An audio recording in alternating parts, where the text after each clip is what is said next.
the flagship programs of the Office of Vice President are well implemented effectively and efficiently. We'd like to emphasize that all the travel overseas of the Vice President is covered by a travel authority and did not include any public funds, did not use any public funds. We'd like to emphasize that all the travel overseas of the Vice President is covered by a travel authority and did not include any public funds, did not use any public funds.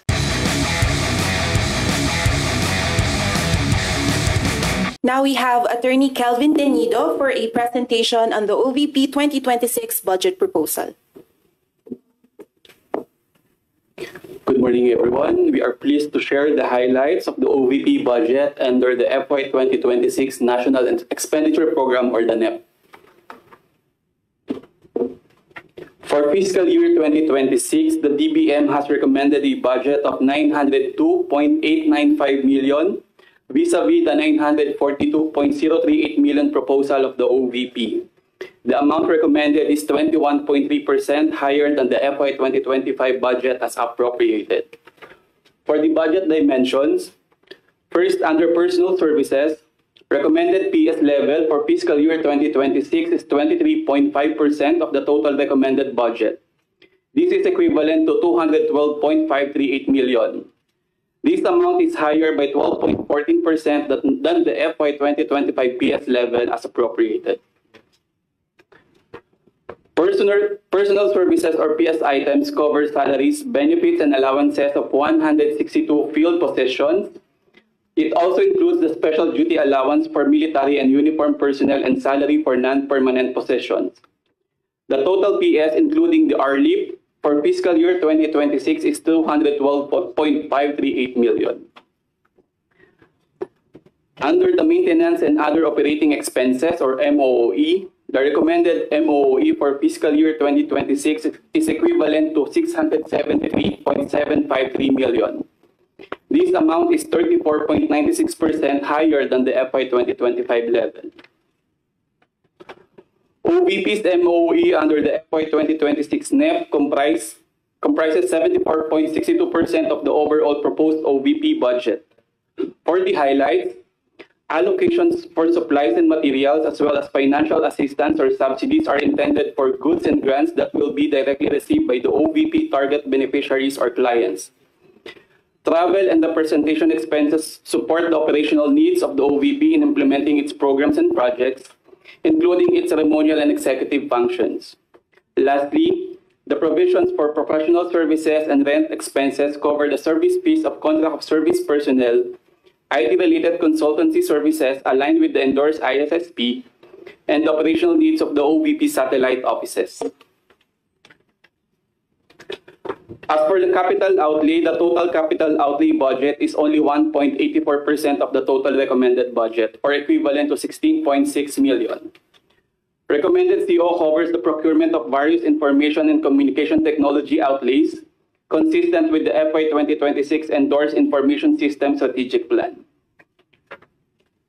As for the appropriation source, in total, the amount under agency-specific budget is 889.2.36 million and 13.695 million under automatic appropriations. The table shows the comparative budget of the OVP from 2020 to 2025 under the GAA and the 2026 under the NEP. Prior to fiscal year 2023, the OVP budget ranged between 700 million and 900 million. It was only in FY 2023 and 2024 that the budget exceeded 1 billion level, primarily due to the increased allocation for financial assistance and subsidy to support the provision of medical and burial assistance.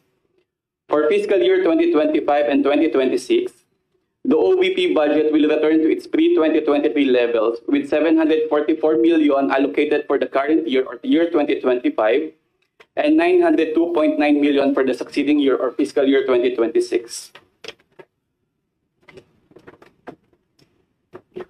For the targets per activity, of the total OVP budget under the NEP, 275.18 million or 30.5% is allotted for various goods and grants under socioeconomic programs of the OVP. For the accomplishments, as the second highest office in the land, the OVP aims to promote the welfare of every Filipino in line with its vision to create lasting impacts on the lives of every Filipino through its socioeconomic programs and services. Presented are the different programs of the OVP since 2022. For 2026, the OVP maintained these programs except for the Medical and Burial Assistance Program. The 10 satellite offices and 1 extension office continue to operate in key areas in Luzon, Visayas, and Mindanao to provide Filipinos with immediate access to the services offered by the OVP. In Luzon, we have Cagayan Valley Satellite Office, Pangasinan Satellite Office, and Bicol Satellite Office. In Visayas, Cebu Bohol Siquijor Satellite Office, Eastern Visayas Office, Panay and Negros Island Satellite Office, and in Mindanao, Caraga Satellite Office, Southern Mindanao Satellite Office, Western Mindanao Satellite Office, and Barm Satellite Office. We also established an extension office in Tondo, Manila. Last year, the OVP has continued the implementation of its flagship programs.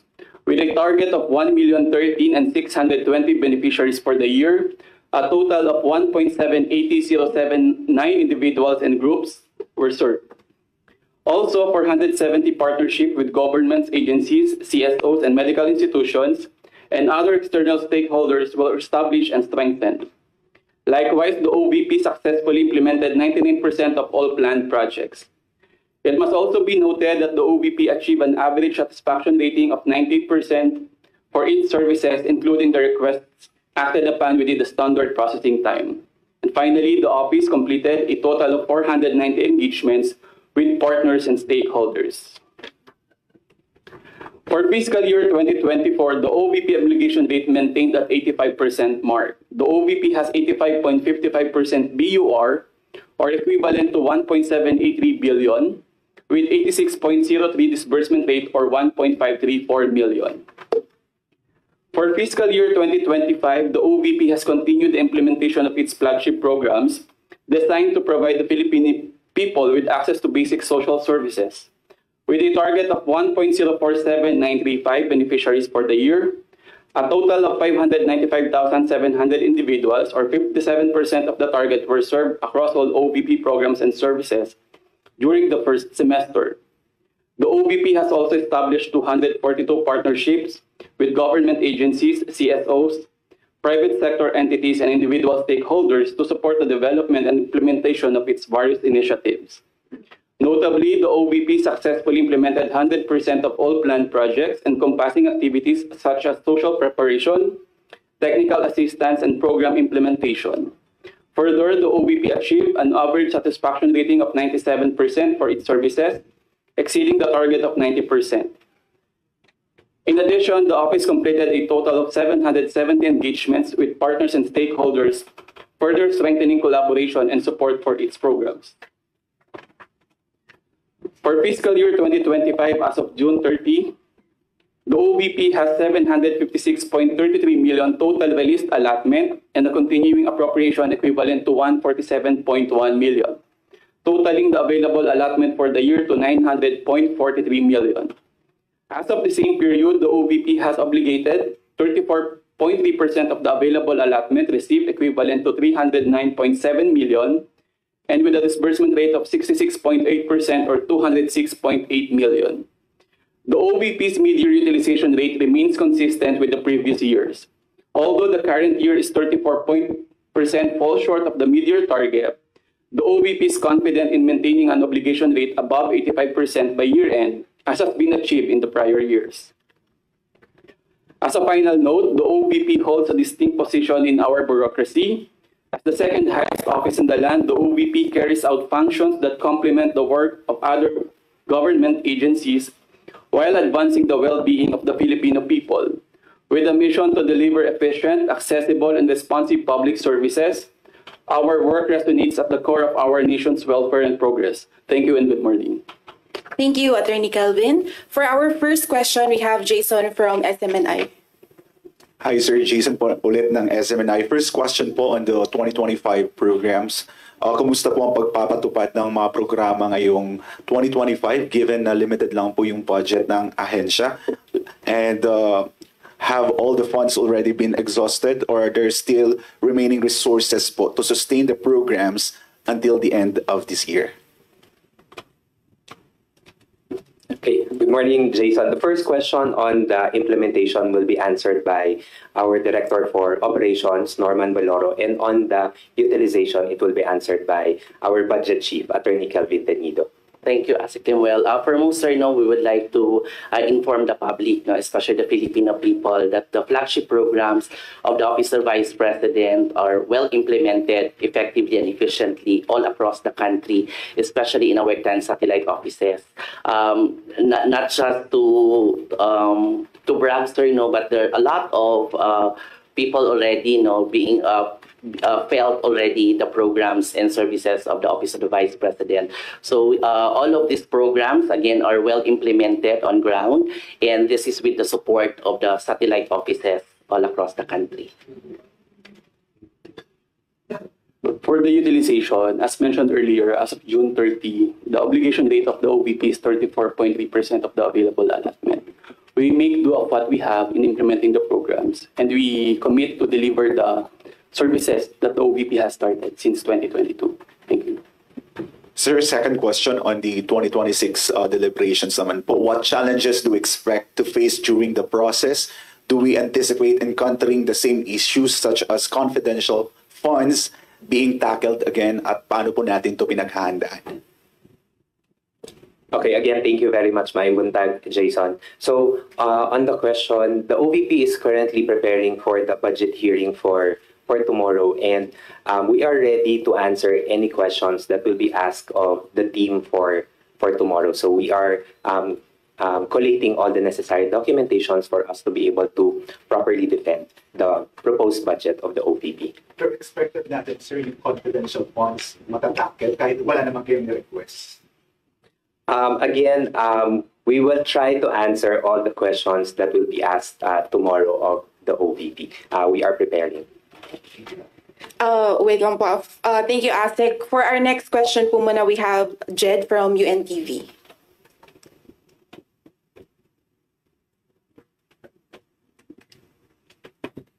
Good morning po, Jed po from UNTV. In relation po sa tanong ni Kuya Jason, paano po nag-prepare ang Office of the Vice President para sa budget hearing sa House for tomorrow? Thank you po. The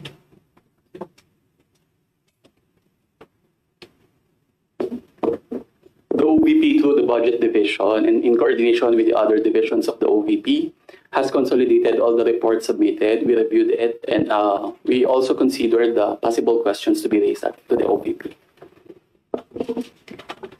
Next question po. Do we have an idea if VP Sara will go personally po sa budget hearing sa House tomorrow? In relation to the attendance of the Vice President to the budget hearing tomorrow, she has not yet provided a final answer if she will go to the hearing or not. Thank you, Asik. For our next question, we have Kat Domingo from ABS-CBN. Good morning, sir. Katrina Domingo from ABS-CBN News. Hot topic online nowadays is the travel expenses of the Vice President. So far, under the 2025 budget, how much has the OVP spent for the Vice President's trips abroad? Thank you, Kat. The question will be answered by Attorney Kelvin Tenido. For 2025, around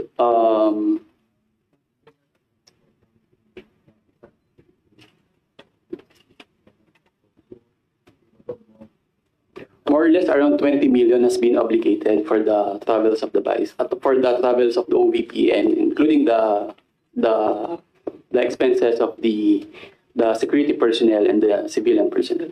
Ito po, in particular, are just foreign trips. Hindi kasama yung trips to Davao, Cebu, Mindanao. All foreign expenses lang po itong 20 million. Yes. Okay, sir, for the 2026 budget, how much has been allocated for the Vice President's trips abroad? For 2026? Okay. For 2026, the allocation is 20 million for 2026 NEP. This is the lowest allocation since 2023, and the highest allocation made was 31.5 million. Sir, last question on the topic. For 2025, ilang percent na po ng travel expense allocation yung natitira? And how many countries has the Vice President been to that covered 20 million pesos? Can we move to the next question muna? I'll check lang in the data. Sige, sir, balikan niyo ako, ha? Yeah, sure. Okay, thank you, sir. Okay, thank you, Attorney Kelvin. For our next question, we have Jai from Bombo Radio. Hi, sir. Will Congress reduce the Office of the Vice President budget when deliberating the General Appropriations Act? Sorry again. Sa tingin niyo po ba, will the Congress reduce the Office of the Vice President budget when deliberating the General Appropriations Act? Of course, it has been always the position of the Office of the Vice President that we submit to the wisdom of the Congress. However, we would appreciate it much if the recommended budget for 2026 will be maintained and approved for the OVP. Thank you, Asek. And then for our next question, we have Zach from Inquirer. Medyo different topic lang po. Vice President Sara Duterte previously said that she will be going to Bicol. I believe she said na magkakaroon ng sectoral gatherings together with OVP. Pwede po manghingi ng details kung ano po yung plans niya during this trip. Unfortunately, Zach, we cannot provide details on this one. We are here. We would appreciate if the questions would be centered around the budget proposal. Okay po. Pero okay lang po ma-confirm. But with OVP naman po tong program na to, di ba? Yung trip niya sa Bicol region. It has been announced already by the VP that yes, she will go to Bicol. Yes. Okay. Okay, thank you, Zach. And then we have Sir Kelvin. Going back to the question earlier, the total travel expenses of the OVP as of July 31 is 20.68 million. I stand corrected with the statement of 20 million for the foreign travels. The 20.68 million, 13.21 million of which is under local travels and 7.47 million under the foreign travels of the OVP. Out of 20.68 million as of July 31, 13.207 million under local travels, and foreign travel 7.473 million. 7.473. 7.473. Sir, ilang percent po ito nung total allocation for 2025? More or less 25% for the foreign travels, and for the local travels around 40%. 40 for the local. Natitira pa kayo, sir, more or less? As of July 31, the balances are 17.585 million for local and foreign 24.03 million. Sir, paulit yung foreign, sorry. Balance for local, 17.7575. Balances as of July 31, under local travel, 17.585 million. Foreign travel, 24.026 million. Thank you, sir. Okay, thank you, Sir Kelvin, for follow-up, ma'am.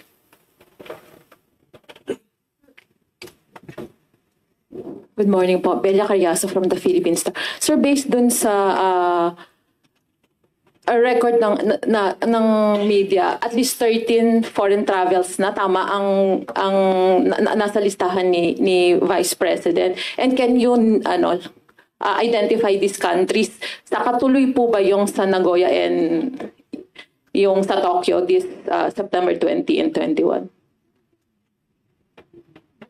Okay, thank you, Ms. Bella, for your for the question.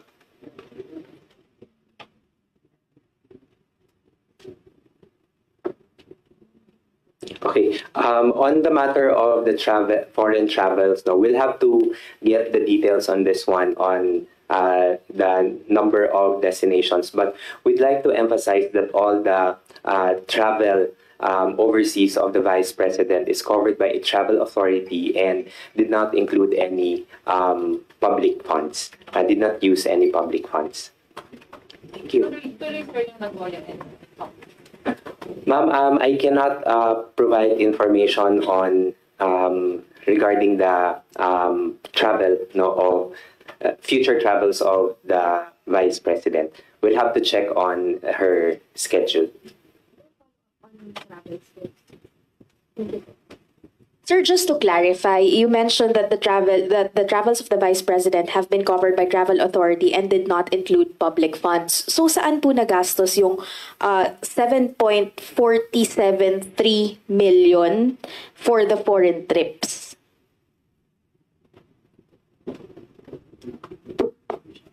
The 7.47 million was utilized for the security personnel of the OVP and including the close-in or the civilian personnel.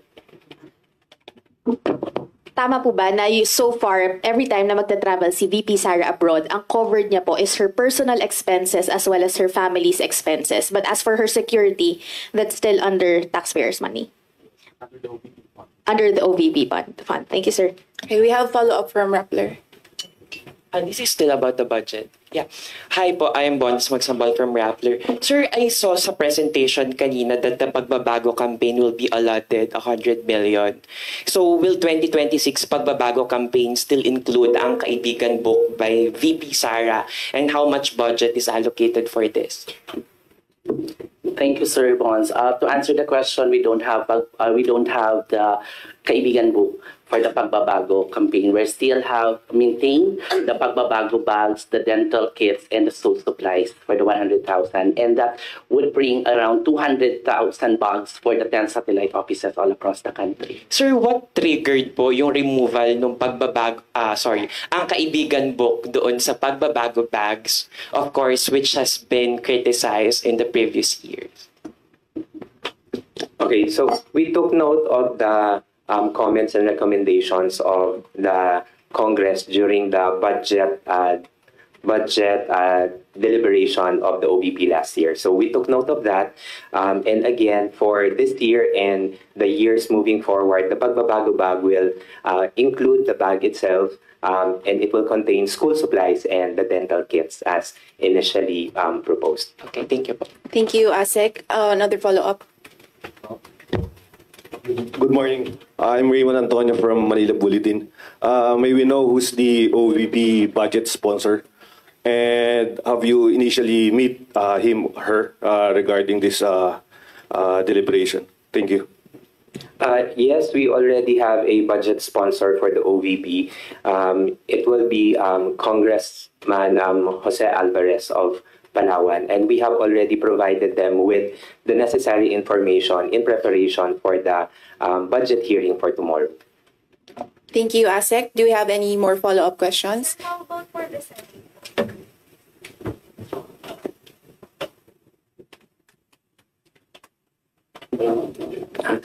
We are yet to receive confirmation coming from the Senate, but then again, we are already preparing for the submission of the necessary documents for the Senate budget hearing. Okay, thank you, Asek. Kat, for follow-up, please. Sir, you mentioned there was a dip in the request or the amount of travel expenses or travel allocation for 2026. What was the wisdom behind that decision to lower that allocation for next year? Usually, it's the absorptive capacity of an agency. It's a standard protocol for all the agencies. I think the DBM applies the same for other agencies. Sir, just to clarify, is it not because it's an election year this year and it's not an election year next year? We consider the election year in crafting the budget, but for this specific item, no. Okay, thank you. Next question. Hello, I'm Andrea from Bloomberg. You mentioned that your budget proposal was higher than the one that was given to you. So, nabawasan po dun sa NEP. Ano po yung mga hindi na-grant na allocations? There is an ISSP or the Information System Strategic Plan. A portion of those proposals were not included were not considered in the NEP. What is the ISSP for? It's the IT infrastructure or the systems of non-agencies. And then, how will your operations suffer? Or we reprioritize our need based on our endorsed ISSP just to fit in with the amount given to us. And then on VP Sara's foreign trips, she usually interfaces with the OFWs po, ano? So meron bang na yung kumbaga meron ba siyang mga nakakalap na needs doon ng OFWs or their families here na na-course through your office and then parang na-extend na tulong. I mean, I'm just trying to understand the dynamics of her trips and how the OVP plays into that. Okay, in relation to the foreign trips of the VP, yes, we do acknowledge the presence ng mga OFWs natin outside of the country. And we also take note of their concerns and their issues na they are raising whenever they meet the Vice President, because we also understand that kahit wala sila dito sa loob ng Pilipinas, they are still Filipinos and we still recognize the issues and concerns that they are raising. Thank you, Asik. And then for our last question. Isa lang. Sir. And additionally, additionally also, sir, when there's foreign travel by the Vice President, or also referrals coming from the Vice President with regard to the distressed OFW. So what we did is we are also referring it to the appropriate agency, like the Department of Migrant Workers. Meron pong mga instances and situation po niya. Thank you, Director Norman. Yes, sir, last question. Good morning. Ron Calonzo, sir, sa Kyoto News. Sir, with your indulgence, Sir Lemuel, about the Japan trip ni Vice President, kasi she herself said it in The Hague. Just want to make sure kung both Nagoya and Tokyo trips yung pupuntahan niya, sir, or?